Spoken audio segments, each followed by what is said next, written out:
بلدن آمنن یعنی کہ ایک امن والا شہر، اور ورزق اہلہ من الثمرات کہ اس کے رہنے والوں کو پھلوں کی روزی دے۔ پھلوں کی روزی سے مراد ہر قسم کے ثمرات ہیں، ڈرائی فروٹس بھی آتے ہیں، نارمل فروٹس بھی آتے ہیں، اس میں گرینز بھی آتے ہیں، آپ کا اناج بھی آتا ہے۔ تو یہ جو 2 پوائنٹس ہیں، 2 باتیں ہیں، بہت سالڈ ہیں، کیونکہ سورۃ الفیل ہے پولیٹیکل سیکیورٹی آف مکہ کے بارے میں، یعنی کہ بلدن آمنن کے بارے میں، اور سورۃ القریش ہے اکنامک سیکیورٹی آف مکہ کے بارے میں، یعنی کہ ثمرات کے بارے میں، ٹریڈ پالیسیز کے بارے میں، کہ اگر ٹریڈ ہوگا، اگر آپ کے ملک کی اکانومی اسٹرانگ ہوگی تو آپ کے ملک میں کھانا بھی آئے گا اور لوگ فاقے سے نہیں مریں گے۔ تو حضرت ابراہیم کی دعا سے سورۃ الفیل اور سورۃ القریش کنیکٹڈ ہیں۔ اب کسی بھی کنٹری کی جو پروگریس اور پراسپیرٹی ہوتی ہے وہ ہمیشہ ساتھ ساتھ چلتی ہیں۔ اگر ہمارے پاس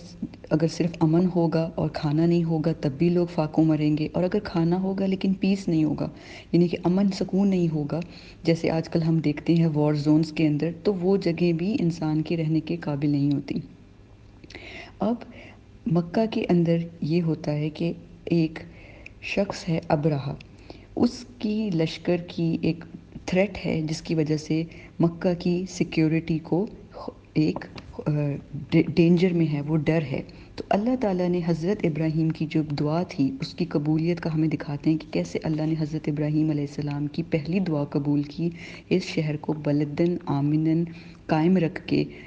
سورۃ الفیل میں۔ اور آگے جو ہم انشاءاللہ سورت کریں گے سورہ قریش، اس میں اللہ تعالیٰ نے حضرت ابراہیم کی جو دعا ہے ثمرات والی، فروٹس یعنی کہ پراسپیرٹی کے بارے میں، جس میں اللہ تعالیٰ سورہ قریش میں کہتے ہیں نا الذی اطعمہم من جوع وآمنہم من خوف، کہ ہم نے ان کو کھانا دیا فاقے میں، اور آمنہم من خوف، اور ان کو امن دیا خوف میں۔ تو یہ اللہ تعالیٰ سورہ قریش میں حضرت ابراہیم کی جو دعا کا پارٹ 2 ہے، پارٹ بی ہے، اس کا مان کیسے رکھتے ہیں، کیسے ان کو خوبصورتی سے حضرت ابراہیم کی دعا کو رکھتے ہیں، یہ ہمیں سورہ قریش میں پتہ چلے گا۔ تو اب ہم چلتے ہیں، یہ تو حضرت ابراہیم کا تھا، اب ہم چلتے ہیں یمن کی ہسٹری کی طرف، کیونکہ ابرہہ یمن سے آیا تھا۔ یہ شخص کون تھا اور یمن کی کیا ہسٹری ہے، یہ سورۃ الفیل سے بہت اسٹرانگلی کنیکٹڈ ہے۔ یمن اور قریش کی ہسٹری جو ہے اس کی آپس میں کافی ریزیمبلنس ہے، کیونکہ یمن سب سے پہلی سویلائزیشنز جو کہ بہت کامیاب تھیں آج سے 2500 سال پہلے، اس میں ایک سویلائزیشن تھی جن کے اندر اس زمانے میں جو ہمارا ہند کا علاقہ ہے، موئنجداڑو، ہرپا اور ایجپٹ کا علاقہ ہے، یہ اپنے ٹاپ کی سویلائزیشنز تھیں۔ انہوں نے بہت ترقی کی تمدن میں، ہر جگہ اپنی جو تھی اپنی قوم کو اور نیشنز کو لے کے آگے چلے ہیں۔ تو جب یمن کا ٹاپ، جیسے ہم اس کو سپر پاور کہتے ہیں، جب پیک ٹائم تھا یمن کا، تو اس میں قوم سبا اور جو ملکہ سبا کا واقعہ حضرت سلیمان علیہ السلام کا، وہ بھی اسی دور میں ہی تھا۔ تو ان کی فلرشمنٹ کے، ان کی ترقی کے 2 راز تھے۔ سب سے پہلا یہ کہ ان کے پاس ایک ڈیم تھا، اریگیشن کا سسٹم تھا، یعنی کہ جو ان کی زراعت تھی وہ بہت زیادہ پھولتی تھی، بیکاز یہ لوگ جب بارش کا پانی جمع ہوتا تھا تو وہ اس کو ڈیم میں جمع کر لیتے تھے، اور جب پھر بارش نہیں ہوتی تھی تو اس پانی سے اپنے کھیتوں کو سیراب کرتے تھے، اور اس طرح ان کے پاس ہر قسم کے کراپس تھے، پھر یہ لوگ اس کی ٹریڈ کرتے تھے۔ تو یہ ایک اس زمانے کے حساب سے ایک انسان کی ذہن کی بہت ارتقا تھی، بہت ایک انٹلیکچوئل اچیومنٹ تھی اس زمانے کی۔ اور دوسری ان کی جو پروگریس کی اور ترقی کی وجہ تھی وہ تھی ایسٹ اینڈ ویسٹ ٹریڈ۔ یہ ایسٹ اور ویسٹ ٹریڈ کیا ہے؟ اس زمانے میں جو ٹریڈ تھا زیادہ تر وہ ہوتا تھا بری، یعنی کہ لینڈ کے تھرو ہوتا تھا۔ تو اس زمانے میں آپ لگا لیں کہ یورپ ایک سائڈ پہ ہے، یعنی کہ ویسٹرن کنٹریز ایک سائڈ پہ ہیں، اور ایسٹ یعنی کہ سماٹرا، ملایا، چائنا، ہند، یعنی کہ جو انڈیا اس جگہ کا جو علاقہ ہے وہ ایک جگہ پہ ہے۔ تو جو ایسٹ ہے وہ سارے یہ والے علاقے ہیں، چائنا، ہند، سماٹرا، ملایا وغیرہ، اور جو یورپ ہے جو جہاں پہ رومنز ہیں، اور وہ والی جگہ ہے، بیکاز یورپ کو اس وقت رومنز کہتے تھے، تو وہ والی جگہ جو آگے ٹریڈ کرتے تھے، وہ ایک کامن جو کنٹری تھی جہاں پہ یہ لوگ اپنے گڈز کو آف لوڈ کرتے تھے اور ٹریڈ ایکسچینج کرتے تھے، وہ جگہ تھی یمن۔ اس کی وجہ سے یہ تھا بیکاز یہاں پہ بہت سارے ڈفرینٹ کلچر کے لوگ آتے تھے، آنا جانا، اس کی وجہ سے یمن بہت فلرش کر رہا تھا۔ بحری اور بری تجارت دونوں میں ان لوگوں کو عروج تھا۔ اس زمانے میں عرب کی آبادی بہت محدود تھی، اور عرب تقریباً فاقوں میں رہتے تھے، بہت برے حالوں میں۔ لیکن پھر ہر قوم کا جیسے ہر ایک عروج کا ایک زوال ہے، تو ایک عذاب آیا یمن پہ، ان کا ڈیم جو تھا اس میں شگاف آیا، اور یہ جب سیلاب آیا ہے تو ان کی ساری اریگیشن سسٹم سب ختم ہو گیا۔ یمنیز نے اتنا سفر کیا کہ ان لوگوں کو وہ جگہ چھوڑ کے مختلف علاقوں میں ہجرت کرنا پڑی۔ یہ واقعہ ہے اراؤنڈ 451 اے ڈی، یعنی کہ حضرت عیسیٰ آ کر جا چکے تھے اس کے بعد کی یہ بات ہے۔ تو اراؤنڈ 450 کے اندر جو ہے یہ ڈیم بریک ہوتا ہے، اور یہ لوگ جو ہیں پھر سکیٹر ہو جاتے ہیں، منتشر ہو جاتے ہیں مختلف جگہوں پہ۔ اوس اور خزرج کے جو قبیلے ہیں وہ یمن سے ہی آئے تھے، اور یہ آ کے پھر مدینہ میں سیٹل ہوئے، اور یہ واقعہ 450 میں ہوتا ہے، جبکہ نبی صلی اللہ علیہ وسلم جو ہیں وہ بورن ہوتے ہیں 571 اے ڈی میں، رفلی 130 ایئرز کا گیپ ہے ان لوگوں کے درمیان اس واقعے کے۔ تو یہ یمن کی ہسٹری تھی۔ اب ہم چلتے ہیں قریش کی طرف۔ جب یہ سب کچھ ہو رہا تھا تو قریش مکہ کون تھے؟ حضرت ابراہیم علیہ السلام جب اپنے بیٹے اسماعیل کے ساتھ آ کے رکے ہیں حجاز کے علاقے میں، تو حضرت اسماعیل کی اولاد بھی وہاں پہ سکیٹر ہو گئے حجاز کے علاقے میں۔ تو 400 عیسوی صدی کے اندر، یعنی کہ 400 اے ڈی میں قصی نام کے ایک شخص پیدا ہوئے، اور یہ جو شخص تھے قصی، انہوں نے 450 اے ڈی میں سردار بننے کے بعد سوچا کہ میں تمام بنی اسماعیل کو اکٹھا کروں، تو انہوں نے اعلان کیا کہ تمام بنی اسماعیل حرم کے پاس آ کر اکٹھے ہو جائیں۔ قصی کو المجمع بھی کہتے ہیں، یعنی جمع کرنے والا۔ یہ ایک بہت معتبر انسان تھے، اور ان کے 3 بیٹے تھے۔ ان 3 بیٹوں میں جو ایک بیٹے تھے ان کا نام عبد المناف تھا، اور عبد المناف بھی اپنے والد کی طرح بہت معتبر اور رسپیکٹڈ تھے۔ عبد المناف کے 4 بیٹے تھے، ہاشم، مطلب، عبد الشمس اور نوفل۔ ان سب بھائیوں میں ہاشم سب سے زیادہ انٹیلیجنٹ تھے، یہ تقریباً 464 اے ڈی میں بورن ہوتے ہیں۔ جب ہاشم بڑے اپنی بلوغت کو پہنچتے ہیں تو یہ بہت انٹیلیجنٹ تھے۔ انہوں نے ریئلائز کیا کہ اب اگر ہمارے پاس کوئی ٹریڈ نہیں ہے، کچھ نہیں ہے، تو ہمارے لوگ فاقوں مر جائیں گے۔ تو انہوں نے اپنے تینوں بھائیوں مطلب، عبد الشمس اور نوفل کو اکٹھا کیا، اور یہ پلان کیا کہ ہم لوگ مختلف کنٹریز میں جائیں گے، اپنے نیبرنگ کنٹریز میں جائیں گے، اور ان کے ساتھ جا کے ٹریڈ ایگریمنٹس کریں گے، تاکہ جو ایک ویکیوم ہے، ایک خلا پیدا ہو گیا ہے سرزمین عرب میں کہ کوئی کھانا پینا نہیں ہے، لوگ بھوک سے مر رہے ہیں، تو ٹریڈ کو بڑھایا جائے۔ انہوں نے عبد الشمس کو ابسینیا یعنی کہ حبشہ بھیجا، مطلب کو یمن بھیجا، اور نوفل کو عراق اور ایران یعنی پرشیا کا جو ایریا ہے وہاں پہ بھیجا۔ تو اس سے یہ ہوا کہ ان لوگوں کی، عرب کی جو قریش کے لوگ تھے، ان لوگوں کی ایک اچھی سوشیو اکنامیکل ریپوٹیشن بن گئی، لوگ ان کی عزت کرنے لگے، اور ان بھائیوں کو کہنے لگے اصحاب ایلاف، جن کے اوپر سورہ قریش ہے نا، لی ایلاف قریش، تو اصحاب ایلاف کہتے تھے ان چاروں بھائیوں کو، کیونکہ یہ ٹریڈ ایگریمنٹس کرنے جاتے تھے، اور ان کو المتجرین بھی کہتے تھے تجارت سے، کہ یہ ٹریڈرز تھے۔ تو ان لوگوں نے اس طرح سے سب کو اکٹھا کیا، بنی اسماعیل کو، پھر ٹریڈ لنکس بنائے، اور اس طرح عرب کے اندر ایک تھوڑی سی چینج آنے لگی، وہ لوگ تھوڑے سے اکنامکلی اسٹرانگ ہونے لگے۔ اب ہم ہاشم جو عبد المناف کے بڑے بیٹے ہیں، ہاشم کے شجرہ نسب پہ چلتے ہیں، کیونکہ ہاشم کے بیٹے ہیں حضرت عبد المطلب، جو 497 اے ڈی میں پیدا ہوتے ہیں۔ اس کے بعد ان کے بیٹے حضرت عبداللہ 445 اے ڈی میں برتھ ہوتی ہے،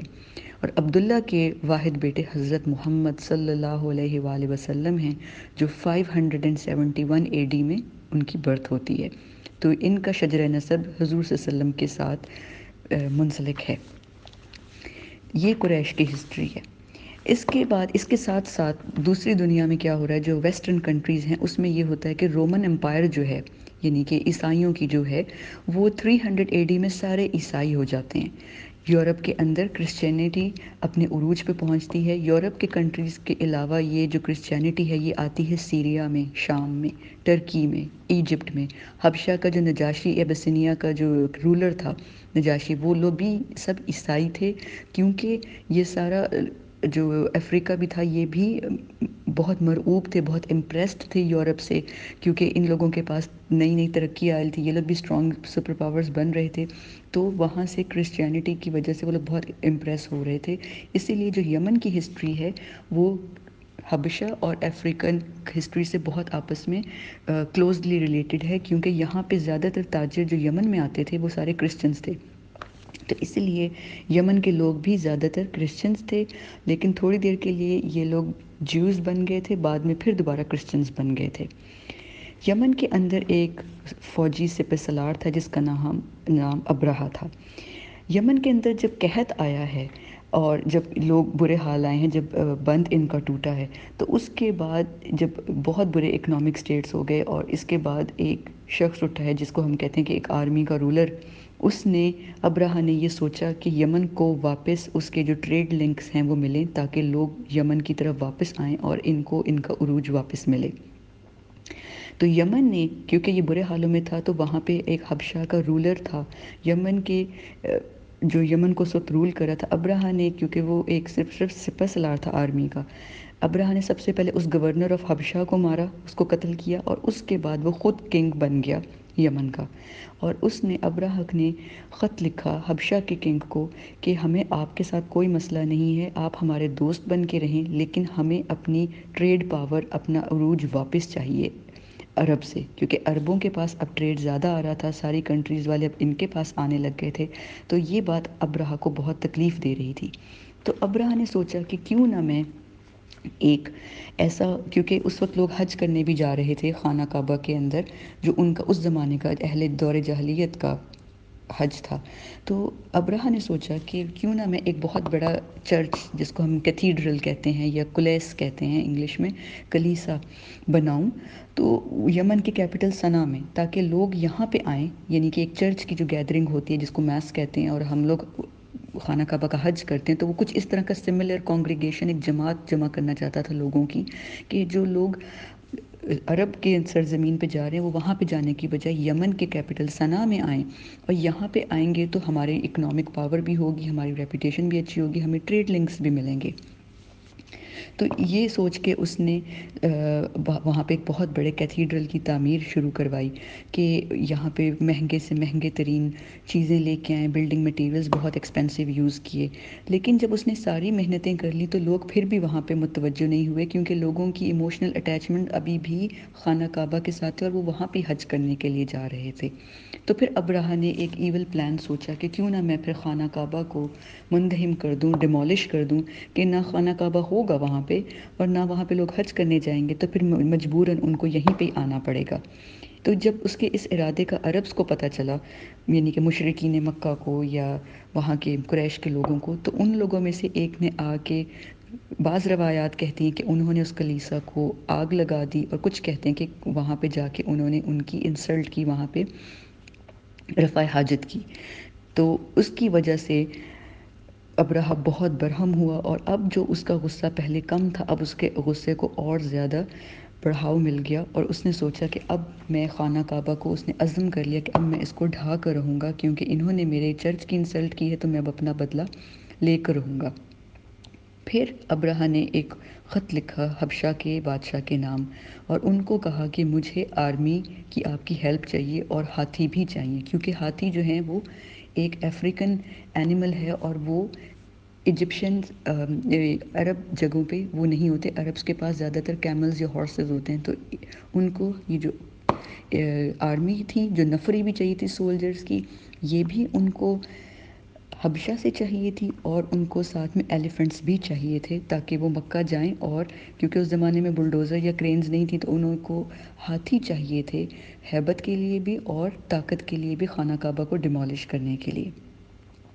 تو انہوں نے یہ اپنی تیاری کی. سب سے زیادہ آج تک جو عرب کی ہسٹری میں اس زمانے کی 60,000 سولجرز کا لشکر، اور اس کے علاوہ 9 سے 12 ہاتھی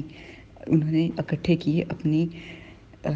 لشکر کے اندر. اور سب سے جو جائنٹ ہاتھی تھا اس کا نام تاریخ دان محمود بتاتے ہیں.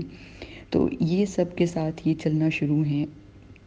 اور اس جرنی کے اندر مختلف واقعات ہوئے ہیں، جس کو ہم ایک ایک کر کے اب ڈسکس کرتے ہیں. جب اس بات کا پتہ حضرت عبد المطلب کو پتہ چلتا ہے تو وہ اپنے 200 اونٹ لے کر اور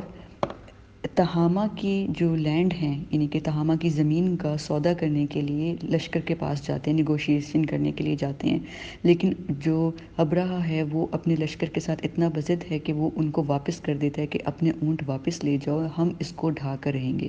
حضرت عبد المطلب اس وقت اللہ تعالیٰ سے ایک دعا کرتے ہیں ایک نظم کی شکل میں عربی میں، جس کے معنی یہ بنتے ہیں کہ اللہ تعالیٰ یہ شخص ابرہہ جو ہے اس کا انٹینشن یہ ہے کہ وہ ہمارے گھر بیت الحرام کو مندہم کر دے، اس کو ختم کر دے، تو آپ اس کو اپنے حلال سے دور رکھیں، کیونکہ جو بیت اللہ ہے وہ ہم لوگوں کے لیے بیت الحرام ہے لیکن اللہ کے لیے وہ بیت الحلال ہے، یعنی کہ اللہ کے لیے حلال ہے۔ تو اللہ تعالیٰ سے انہوں نے اس طرح کہا کہ آپ اپنے بیت الحلال کو ان سے بچا لیں،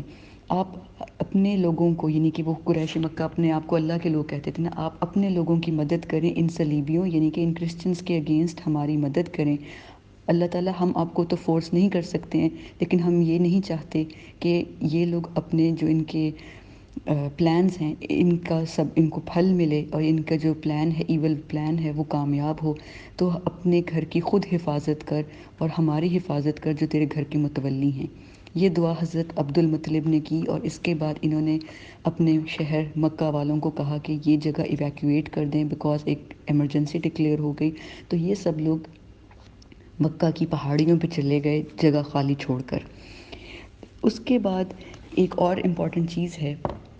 کہ جو تہامہ ہے وہ ایک بیرن ایریا ہے، اس ایریا کے اندر پائرٹس رہتے تھے، یعنی کہ جو ڈیزرٹ کے پائرٹس ہوتے ہیں وہ وہاں پہ آنے والے قافلے جو تجارتی قافلے ہوتے تھے ان کو لوٹتے تھے، لیکن وہ قریش کے کارواں کو جو ہے نا نہیں لوٹتے تھے، کیونکہ وہاں کا یہ تھا اصول کہ جتنے بھی قبائل تھے بڑے یا چھوٹے ان سب کے جو بت تھے وہ خانہ کعبہ کے اندر رکھے گئے ہوئے تھے، تو تہامہ کے جو بت تھے وہ بھی خانہ کعبہ کے اندر رکھے ہوئے تھے، تو وہ کیونکہ کیئر ٹیکرز تھے، متولی تھے خانہ کعبہ کے قریش کے لوگ، تو اس طرح سے قریش کی بھی ایک ہڈن منوپلی تھی، جیسے انہوں نے آئیڈلز کو اپنا ایک ہاسٹیج بنایا ہوا تھا اور ایک بلیک میلنگ سی تھی کہ اگر ہمارا کاروان کو لوٹو گے تو ہم تمہارے بت کو نکال کے باہر پھینک دیں گے۔ تو اس وجہ سے جو تہامہ کے اندر رہنے والے لٹیرے تھے وہ قریش کے کاروان کی بہت عزت کرتے تھے۔ تو جب یہ کاروان جب یہ لشکر تہامہ کے پاس گزرتا ہے سب سے پہلے یہ طائف پہنچتے ہیں۔ طائف کے ایریا میں جب یہ لوگ پہنچتے ہیں آرمی لے کر، تو وہاں کے قبیلہ ثقیف کے لوگوں نے ابرہہ کا ساتھ دیا، کیونکہ جو قبیلہ ثقیف ہے طائف کا، ان لوگوں کا جو بت تھا جس کو یہ پوجتے تھے اس کا نام ہے لات، وہ لات کا جو بت تھا وہ طائف کے اندر تھا، ان کا بت خانہ کعبہ میں نہیں تھا، تو ان کو کوئی فرق نہیں پڑتا تھا کہ وہ خانہ کعبہ کو گرائیں یا نہیں، تو انہوں نے ابرہہ کی مدد کی، کیونکہ ابرہہ پہلی دفعہ لشکر لے کر آ رہا تھا تو اس کو رستہ نہیں معلوم تھا، تو انہوں نے طائف والوں نے ڈپلومیسی کی اور ان کے کیونکہ ان کا بت لات محفوظ تھا ان کے پاس، تو انہوں نے خانہ کعبہ کا رستہ ان کو مکہ کا دکھایا اور اپنا ایک شخص ابو رغال نامی شخص ان کے ساتھ ہمراہ کر دیا نیویگیٹر بنا کے، جو ان کو رستہ دکھاتا۔ تو ابو رغال جو غدار جس کو کہتے ہیں عرب ابھی تک، اس کو انہوں نے ان کے ہمراہ کر دیا، اس نے رستہ دکھایا اور اس کے بعد واپس آتے ہوئے ابو رغال کی ڈیتھ ہو جاتی ہے، اس کو جب دفنایا گیا تو اس کے بعد کافی دیر تک مشرکین مکہ جو ہیں خود بھی وہ اس کو غدار کہتے تھے، تو وہ اس کی قبر پہ جا کے تھوکتے تھے اور اس کو پتھراؤ کرتے تھے کہ یہ غدار ہے، اس نے ابرہہ کو رستہ دکھایا تھا۔ طائف سے ہوتے ہوئے یہ لوگ تہامہ پہنچتے ہیں، تہامہ کے جب لٹیرے ان کو دیکھتے ہیں تو ان کو منع کرنے کی کوشش تو کرتے ہیں لیکن لشکر باز نہیں آتا۔ اس کے علاوہ اور بھی قبائل ایسے تھے جنہوں نے ابرہہ کا رستہ روکنے کی کوشش کی، لیکن 60,000 کی آرمی اور جو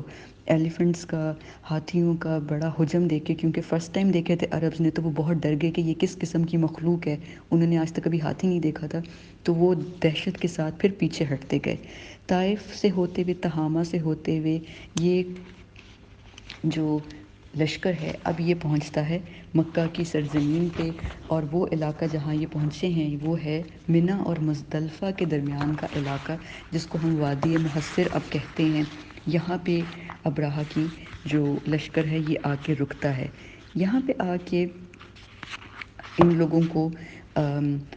انہوں نے دیکھا کہ انہوں نے جب ہاتھیوں کو انسٹرکشنز دیتے ہیں کہ فارورڈ چلو آگے، تو وہ نہیں جا رہے،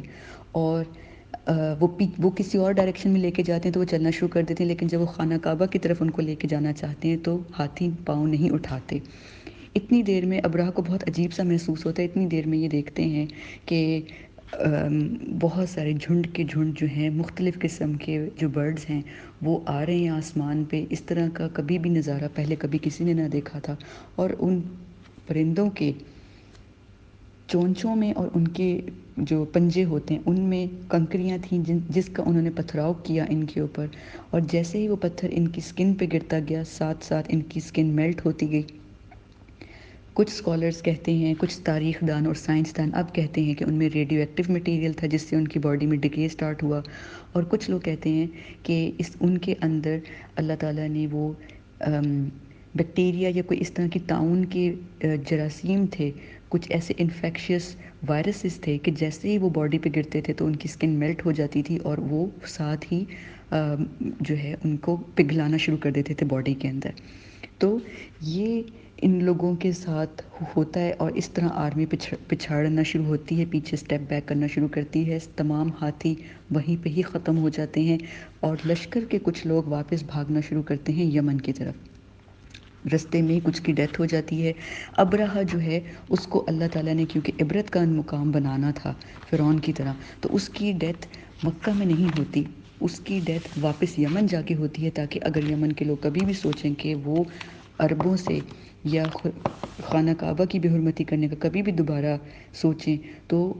ان کو عبرت یاد آ جائے کہ ابرہہ کا انجام کیا ہوا تھا۔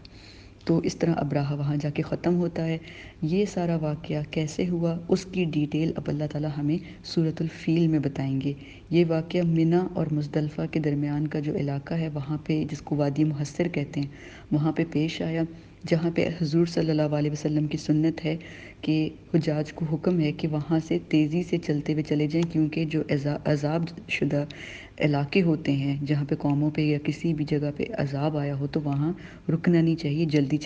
گزر جانا چاہیے وہاں سے۔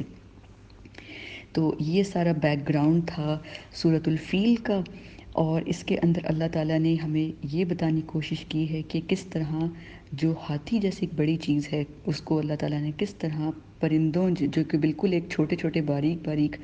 پرندے ہیں جو اوپر سے نظر بھی نہیں آتے ہیں، اگر غور سے دیکھیں تو پھر نظر آتے ہیں، اس طرح کی چھوٹی چھوٹی وہ پرندے تھے، چڑیاں تھیں، جن کے تھرو اللہ نے ان کو ختم کیا، اور اس سے بہت ساری چیزیں عربوں پہ بھی ظاہر ہو گئیں۔ وہ اپنے آپ کو خود بہت معتبر سمجھنے لگ گئے کہ ہم تو خاص اللہ کے بزرگ ہیں، اللہ کے پسندیدہ ہیں، تو اللہ نے اب ہمیں بھی بچایا، اپنے گھر کو بھی بچایا۔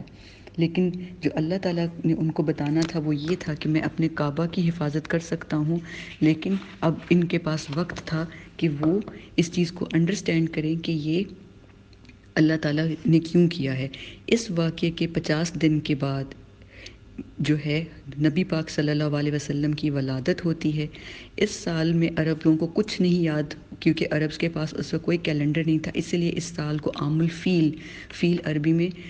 ایلیفنٹ کو کہتے ہیں، ہاتھی کو کہتے ہیں، تو عام الفیل یعنی کہ ایئر آف دا ایلیفنٹ کہا گیا۔ وہ اپنی ہر چیز کو عرب کہتے تھے عام الفیل سے 10 دن بعد، عام الفیل سے 2 دن پہلے، عام الفیل سے 1 سال پہلے، تقریباً رف ایسٹیمیٹ لگا کے بتاتے تھے، کیونکہ ان کے ذہنوں پہ یہ واقعہ اتنا رچ بس گیا تھا کہ وہ اپنی آنے والی جنریشنز کو بھی یہ واقعہ بتاتے تھے کہ کس طرح ہوا تھا۔ تو اس واقعے کے 50 دن کے بعد نبی صلی اللہ علیہ وسلم کی برتھ ہوتی ہے۔ علماء کرام کا یہ ایسٹیمیٹ ہے کہ یہ واقعہ محرم میں پیش آتا ہے، اور اس کے 50 دن کے بعد یعنی کہ 9 ربیع الاول کو نبی صلی اللہ علیہ وسلم کی ولادت ہوتی ہے۔ تو اس طرح یہ سب کچھ آپس میں لنکڈ ہے۔ اب نبی صلی اللہ علیہ وسلم کی ولادت سے آگے کیا ہوگا، اور نبی صلی اللہ علیہ وسلم کو نبوت ملی ہے، وہ اس کے 40 سال، مطلب نبی صلی اللہ علیہ وسلم 40 سال کے ہو گئے، پھر ان کو نبوت ملی ہے، پھر عرب ان کو جو مشرکین مکہ ہے وہ ان کو کس طرح انسلٹ کر رہے ہیں، ہر طرح سے ذہنی ٹارچر دے رہے ہیں، فزیکل ٹارچر دے رہے ہیں۔ تو اب نبی صلی اللہ علیہ وسلم کو کی دل جوئی کے لیے ان کو اور عربوں کو عبرت اور دکھانے کے لیے، ان کو یاد دہانی کرانے کے لیے اللہ تعالیٰ سورۃ الفیل نازل کرتے ہیں، اور اب ہم اس کی انشاءاللہ تفسیر میں جائیں گے ایک ایک لفظ کی، تاکہ ہمیں سمجھ آ سکے کہ اللہ تعالیٰ نے یہ ورڈ کیوں یوز کیا، کوئی چھوٹا لفظ کیوں نہیں یوز کیا، کتنا ایمفسس ہے ایک ورڈ کے اندر، تاکہ اللہ تعالیٰ کی حکمت کو ہم سمجھ سکیں، اللہ تعالیٰ کتنا قہار ہے، کتنا علیم اور خبیر ہے، اور اللہ تعالیٰ کی ذات کتنی قادر ہے ہر چیز پہ، اس کا ہمیں اندازہ ہوتا ہے۔ انشاءاللہ اب اگلے میسج میں ہم تفسیر پڑھتے ہیں۔